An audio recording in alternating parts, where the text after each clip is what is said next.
마가복음 6장 30절에서 44절까지의 말씀, 이 말씀을 여러분이 교독하겠습니다. 제가 먼저 읽겠습니다.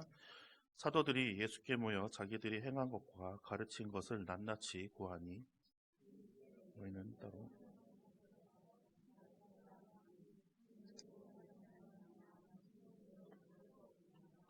이에 배를 타고 따로 한적한 곳에 갈새 가는 것을 보고 많은 사람이 그들인 줄 알지 모든 골로부터 두부로 그곳에 달려와 그들보다 먼저 갔더라. 예수께서 나오사 큰 무리를 보시고 그 목자 없는 양 같음으로 인하여 불쌍히 여기사 이에 여러 가지로 가르치시더라. 때가 저물어가매 제자들이 예수께 나와 여짜되 이곳은 빈들이요 날도 저물어가매 무리를 보내어 두루 촌과 마을로 가서 무엇을 사 먹게 하옵소서. 대답하여 이르시되 너희가 먹을 것을 주라 하시니 여짜오되 우리가 가서 거기 이르시되 너희에게 떡 몇 개나 있는지 가서 보라 하시니 알아보고 이르되 떡 5개와 물고기 2마리가 있더이다 하거늘 제자들에게 명하사 모든 사람을 때를 치어 푸른 잔디 위에 앉게 하시니 때로 100명씩 또는 50명씩 앉은지라.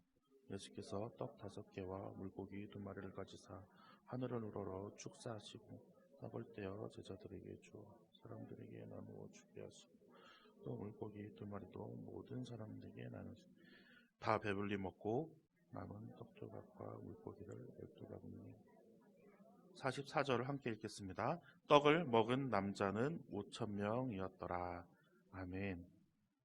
오늘 본문 말씀은 우리 모두가 잘 아시는 오병이어의 기적을 나타낸 마가복음의 말씀입니다. 화면에 숫자 한 번만 띄워주시겠습니까? 14696 하는 저 숫자를 제가 오늘 이렇게 여러분들에게 보여주려고 합니다. 제가 예전에 이제 꼬꼬무 얘기를 많이 했는데 꼬꼬무에서 가끔씩 저렇게 숫자 이렇게 탁 보여주고 이제 저게 의미하는 게 무엇일 것 같은가라고 이렇게 운을 띄워놓죠. 우리 성도님들은 뭐 같으세요? 저 14, 6, 9, 6 죄송합니다. 아침부터 열심히 수고하시고 봉사하셨는데 괜히 또 이런 걸로 또 심려를 끼쳐드려서 죄송합니다. 14, 6, 9, 6은 오병이의 기적이 나온 복음서의 장수입니다. 대학교 1학년 때부터 엄청나게 외웠어요. 저거 시험에 나온다고 맨날 외우라고 그래서 지금 20몇 년이 지난 이후에도 저 숫자는 계속 기억이 납니다. 외우라고 하는 데는 이유가 있겠죠. 외우라고 하는 데는 분명히 이유가 있습니다. 중요하니까. 시험에 나오는데도 분명한 이유가 있습니다. 중요하니까. 왜 중요할까요? 오병이어의 기적이 모든 신학자들, 신학 성서학을 전공하는 신학자들이 정말 평생을 다 바쳐서 연구할 정도로 이런 가치 있는 이 기적이라고 하는 것에는 어느 누구도 반박하지 않습니다. 다른 것도 죽은 사람을 살리는 기적도 있었고요. 귀신을 쫓아내는 축귀 이적도 있었습니다. 눈먼 사람을 떼우게 하는 앞을 보게 하는 그런 이적도 예수님께서는 분명히 펼치셨는데 어찌 보면은 하루를 굶어도 괜찮잖아요. 뭐 며칠 굶는다고 사람이 죽진 않거든요. 근데 5,000명을 먹이시는 이 기적에 대해서 사람들은 굉장히 많은 높은 평가를 하고 있습니다. 왜 그럴까요?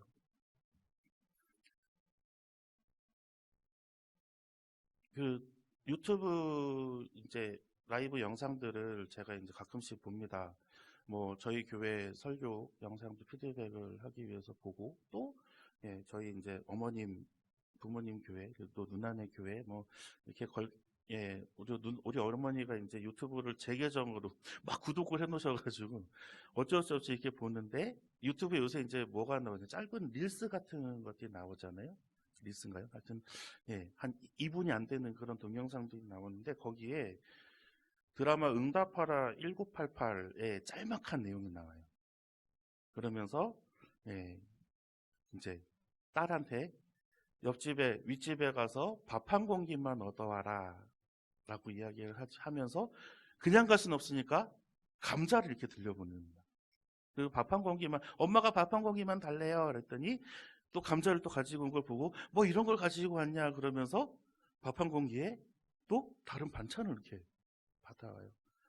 막 그것이 나중에 서로 막 엇갈리다가 예, 그 주변에 있는 이웃들이 엄청난 가지수의 반찬을 놓고 그리고 그 서로 이렇게 반찬을 나누는 서로 가진 것들을 나누는 그 행렬이 영원히 계속 이어졌다가 이제 마지막에 각 집의 아들, 딸들이 한 곳에서 만나는 것에서 이제 그 릴스가 끝납니다.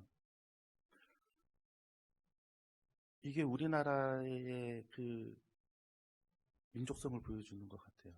남한테 무언가를 부탁하러 갈 때 뭘 하나 들고 가죠. 또 그걸 또 받았으면 또 무언가를 줍니다. 저는 이게 오병의 기적이라고 생각을 해요. 정말 가진 것이 별거 없어 보이는 우리 집에 나누기 시작했더니 풍성해졌더라.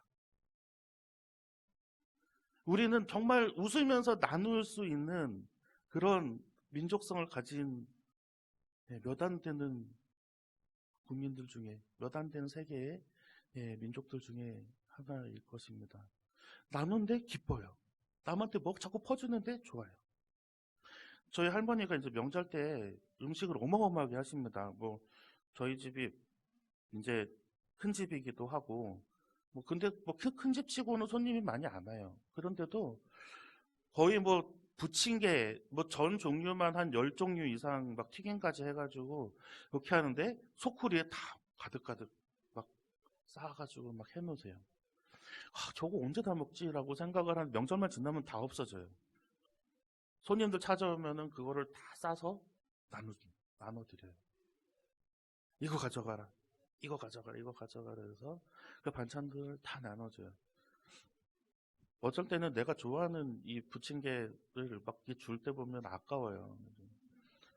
할머니 그거 빼고 주면 안 돼요. 그러면 이제 네 거는 저기 다른 데다가 잘 넣어놨으니까 걱정하지 말라고 얘기는 하시지만 우리는 다 그런 나눔을 가지고 살아가고 있었습니다. 근데 이제 반대로 나누는 것이 아니라 더 가지지 못해서 안달이 나는 사람들도 있어요. 네. 인터넷에서 단어를 좀 찾아봤어요. 욕구라는 것. 욕구라는 게 뭐냐면 무엇을 얻거나 무슨 일을 하고자 바라는 일이라고 되어 있습니다. 욕구라는 거는 어떻게 보면은 자기한테 동기를 부여할 수 있는 그러한 자기만의 이제 그런 생각일 수도 있어요. 욕심. 근데 이것이 커지잖아요. 그러면 욕망이 됩니다. 욕망은 어떤 것이냐면 부족함을 느껴서 무엇을 가지거나 누리고자 탐하는 행동이나 마음이라 그래요. 부족함을 느낀다라는 거죠. 만족함이 없어요. 내가 이 정도 내가 누렸으면 이제 됐어. 나는 이제 행복해. 라는 것이 없습니다. 계속 부족해요. 가지고 있어도 더 가지고 싶고 가지고 있어도 더 가지고 싶고 왜? 나는 부족하니까. 내가 목표로 한 목표치도 없어요. 왜? 계속 부족해요. 그렇기에 계속 가지고자 또 누리고자 탐하고 살아간다고 하는 것이죠. 이걸 어떤 두 집의 비유를 해봤습니다. 막 단칸방에서 한 가족이 살아요. 저희 집에 옛날에 그 지하에 새들어 사는 목사님이 계셨어요. 근데 자녀가 8명이에요. 그럼 10가족이죠. 저희 누나가 그 자식들을 별명을 붙였어요. 도레미파솔라시도. 8이라서 도레미들 잘 있냐고 계속 물어봐요. 근데 그 집은 한 번도 싸우는 적이 없어요.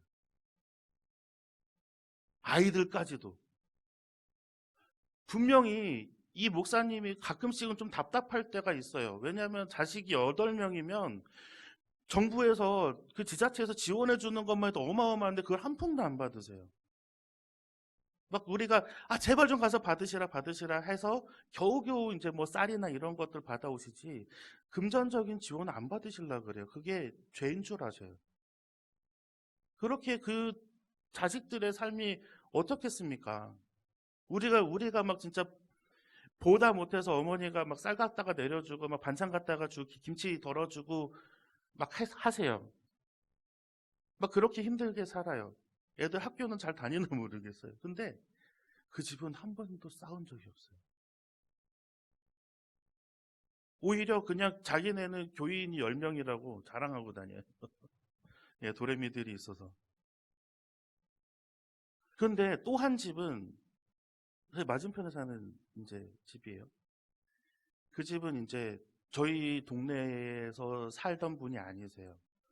이제 그 집, 이제 새로 그 집을 사서 부수고 새롭게 막 집을 되게 번쩍번쩍하게 잘 올렸어요, 집을. 이사를 딱 오셨습니다.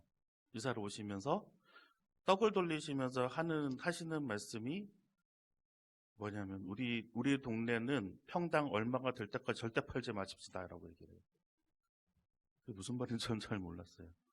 월세를 얼마 받는지 다른 사람들 다 물어보고, 월세 너무 조금 받는다, 다 올리자. 라고 이야기를 하세요.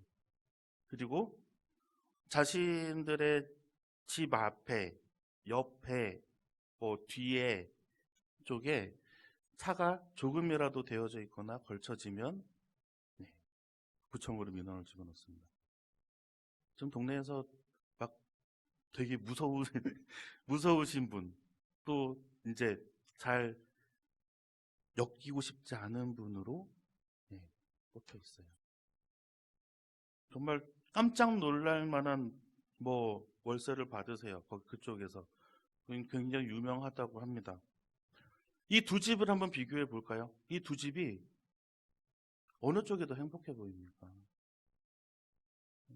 단칸방에 살아도 그냥 그 10명이서 복작복작하게 그렇게 반지하에 살아도 한 번도 큰 소리가 나지 않는 집하고 정말 삐까번쩍하게 으리으리하게 집을 새로 져놓고 다른 사람 눈에 눈총을 받게 하는 그 집하고 제가 딱히 다시 설명을 안 드려도 어느 집인지는 아실 것 같습니다.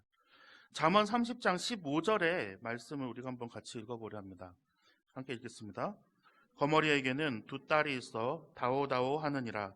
족한 줄을 알지 못하여 족하다 하지 아니하는 것 서넛이 있나니. 네, 욕망을 제어하지 못하면서 족한 줄을 모르는 사람은 이 잠언에서도 경고하고 있습니다. 그런데 반대로 또 이 자기의 상황을 너무나도 감사하며 즐기는 사람이 있어요. 빌립보서 4장 12절의 말씀 우리가 한번 같이 읽어보겠습니다. 나는 비천에 처할 줄도 알고 풍부에 처할 줄도 알아 모든 일 곧 배부름과 배고픔과 풍부와 궁핍에도 처할 줄 아는 일체의 비결을 배웠노라. 아멘. 바울의 눈에는 어떤 상황이라도 하나님의 섭리는 이루어질 것이라고 생각했습니다. 그렇기에 자기는 어떠한 상황에도 처할 줄 아는 일체의 비결을 배웠다고 고백해요. 바울은 로마 시민권자였습니다. 그냥 가만히 앉아 있어도 굉장한 큰 대우를 받아요. 근데 또 유대인의 바리새인 중에 바리새인이죠. 굉장히 높은, 굉장히 영향력 있는 스승의 밑에서 신학도 공부했어요. 언변도 뛰어나죠. 뭐가 이런 게 아쉽겠습니까? 하지만 예수를 전하는 일에 자기가 비천에 처할 줄도 안다고 고백을 해요. 이건 바울을 아는 사람이면 와, 저 바울이 저렇게 변했네 라고 할 거예요. 왜냐하면 강남에서 럭셔리하게 살던 사람이 지금 노가다 하면서 지금 예수를 전하고 있는 거랑 똑같거든요.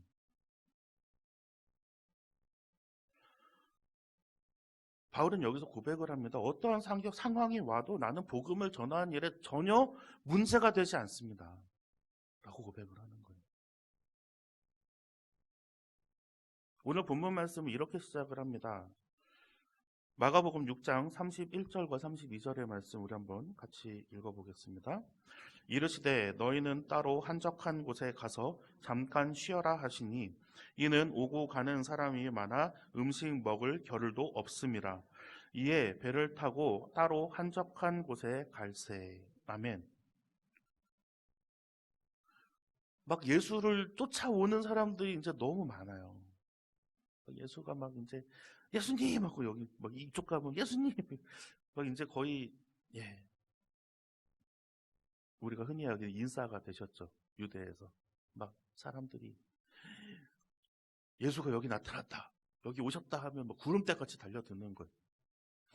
그럼 누가 고생합니까? 시딱거리하는 제자들이 고생을 하는 거예요. 왜요? 아, 정리하세요. 막 이러면서 예, 질서를 지키세요. 막 그러면서 이제 사람들 막 이제 앉히고 해야 되잖아요. 그런 일들은 다 제자들이 다 하거든요. 그러니까 예수님도 이제 제자들이 피곤한 걸 보셨죠. 밥도 못 먹고 다녔거든요. 그래서 야, 우리 조용한 데 가서 좀 쉬자 했더니 여기에도 사람들이 또 구름대같이 몰려들고 있어요. 예수님은 그래도 내치시지 않습니다. 34절의 말씀은 큰 무리를 보시고 목자 없는 양 같음으로 인하여 불쌍히 여기셨다고 얘기해요. 목자 없는 양 같음으로 인하여 불쌍히 여기사 또 여러 가지로 가르치시더라. 이게 예수님의 마음이에요. 우리가 사순절을 지나고 있습니다. 사순절 5번째 주에 우리가 이 말씀이 여러분에게 도전이 되기를 간절히 원합니다. 예수님이 이 마음으로 이 땅에 내려오신 거예요. 불쌍히 여기사. 그리고 가르치시려고. 불쌍히 여기사. 불쌍히 여기는 마음이 없으셨으면 하늘의 영광 그냥 그대로 가지고 살아가셨을 거예요. 그냥 인간들이 어찌 행하나 얼마나 더 타락하는지 보라고. 얼마나 더 타락하는지 한번 두고 보자. 너희들 나중에 내가 심판하겠다. 시간을 두고 벼르고 계시면서 그러면서 기다리셨겠죠.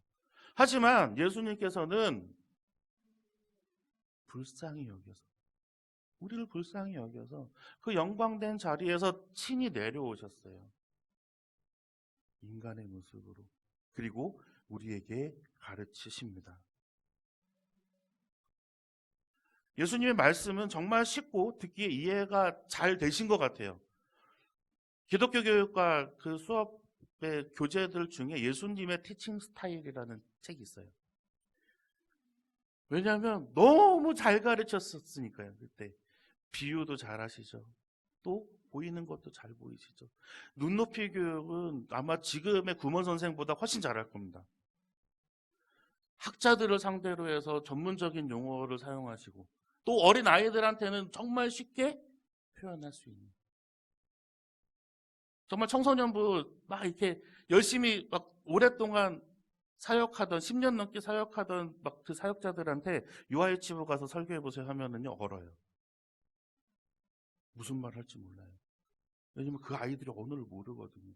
아동부의 언어가 있고 유아유치부의 언어가 있고 청소년부의 언어가 있고 청년부의 언어가 있고 작년의 언어가 있어요. 그런데 예수님은 모든 것을 다 구사하시는 분이죠. 그래서 아마 시간이 지나는 줄도 모르고 빠져들었을 겁니다. 그랬더니 어떻게 해요? 식사 시간이 됐다라고 해요. 식사 시간이. 그래서 어떻게 하냐? 어떻게 하면 좋을까? 너희가 먹을 것을 주라라고 예수님이 말씀하시죠. 그런데 너희가 먹을 것을 주라라고 얘기했더니 제자들이 어떻게 합니까? 우리 또 똑똑한 제자들 많잖아요. 마태는 세리 출신이에요. 네, 누구보다 암산에 능합니다. 산술적인 이런 계산이 빨라요. 다 그러죠. 200데나리온이 필요합니다. 하지만 예수님께서는 그런 계산보다 하나님의 나라를 보여주셨습니다. 오늘 본문 말씀 39절에서 44절까지의 말씀입니다. 우리 한번 같이 읽어보겠습니다. 제자들에게 명하사 그 모든 사람으로 50명씩 앉은지라.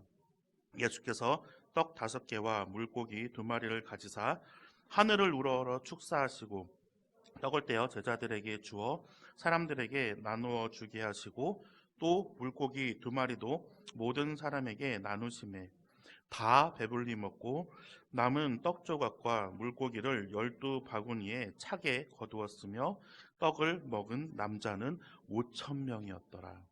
아멘. 이것이 하나님의 나라입니다. 겨자씨 하나로 풍성이 새가 깃들 만한 울창함을 만들어내시는 하나님의 나라.